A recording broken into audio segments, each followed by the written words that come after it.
कर्म फल इंसान को तो भोगना ही पड़ता है। आज मैं जो कुछ बताने वाला हूं, हो सकता है उसमें से सिर्फ एक बात आपके दिल को छू जाए और आपकी पूरी जिंदगी ठीक उसी तरह बदल जाए जिस तरह से पारस का मात्र एक स्पर्श लोहे को भी सोना बना देता है। आज हम जो कुछ भी हैं वह भूतकाल में किए गए कर्मों के कारण ही है।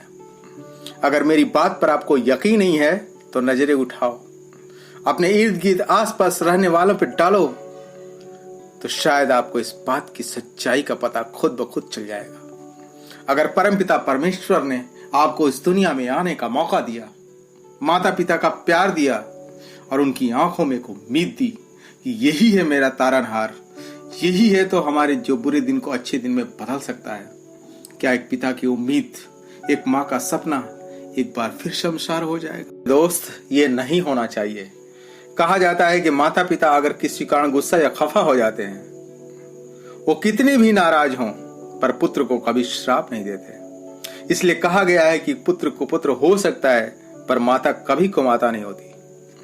अगर तुमने माता पिता की आशाओं और उम्मीदों पर पानी फेरने का फैसला कर ही लिया है तो फिर उसे कोई बदल नहीं सकता।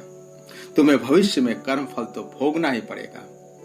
फिर उस दिन ये मत पूछना कि हे भगवान, तू मुझे किन कर्मों की सजा दे रहा है। इंसान जैसा भी हो, एक न एक दिन उसके कर्म उसके सामने आ ही जाते। मुझे उम्मीद है कि तुम्हें पूछने की जरूरत नहीं पड़ेगी।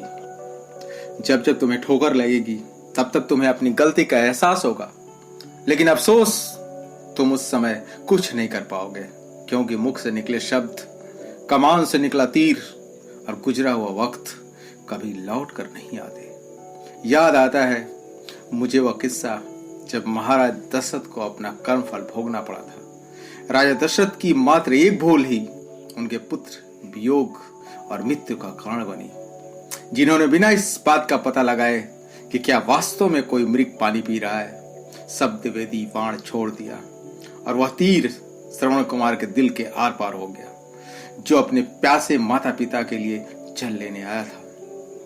श्रवण के कराहने की आवाज सुनकर वह उधर दौड़े।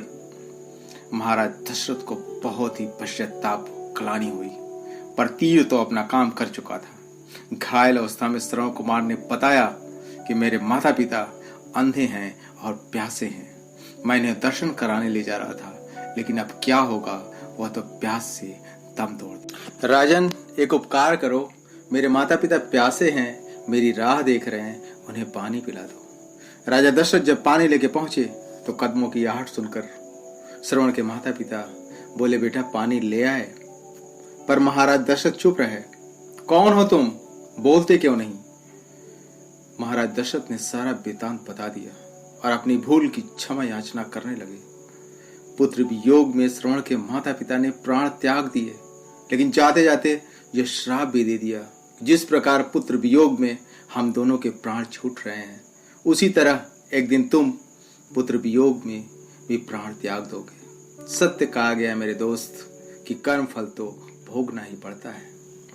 महाराज दशरथ ने तो किसी और के श्राप के कारण कर्म फल भोगना पड़ा, परंतु यदि अब भी आप नहीं संभले, आपको किसी और के श्राप के कारण कर्म फल नहीं भोगना पड़ेगा, बल्कि खुद के श्राप के कारण आज किए गए कर्मों का फल भविष्य में भोगना पड़ेगा। मुझे पता है कि मेरे यह प्रलाप आपको कतई पसंद नहीं आएंगे, क्योंकि अक्सर जीवन में हम वही सुनना चाहते हैं जो हमारे मन को भाता हो, वो अच्छा लगता हो। लास्ट बट नॉट लिस्ट, माने ये नहीं रखता कि आप किनके श्राप की सजा भोगने चाह रहे हो, पर यह जरूर माने रखता है कि कहीं यह श्राप आपका खुद का तो नहीं। वीडियो को बहुत सारा प्यार देने के लिए वीडियो को लाइक करने के साथ साथ चैनल को सब्सक्राइब भी कर लें और दोस्तों को शेयर भी कर दें। Wish you all the best. जय हिंद, जय भारत।